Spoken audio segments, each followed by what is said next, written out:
అప్పుడు పీఠంలో మహాస్వామి కూర్చునుండగా ఒక ఆవిడ బిక్కు బిక్కుమంటూ కన్నుల నీరు పెట్టుకుని కళ్ళొత్తుకుంటూ వరుస క్రమంలో వస్తోంది. స్వామి చేత్తో ఇంత కుంకం తీసి ఆవిడ చేతిలో వేశారు.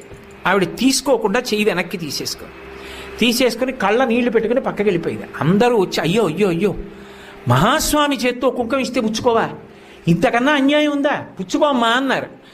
ఆవిడంది కాదు, నా భర్త మరణించాడు, ఆయన శరీరం కూడా లభించలేదు, అటువంటి వాడికి ఉత్తరక్రియలు ఎలా చెయ్యాలని అడగడానికి వచ్చాను భర్త మీద ప్రేమతో, నాకు కుంకం ఏమిటండి.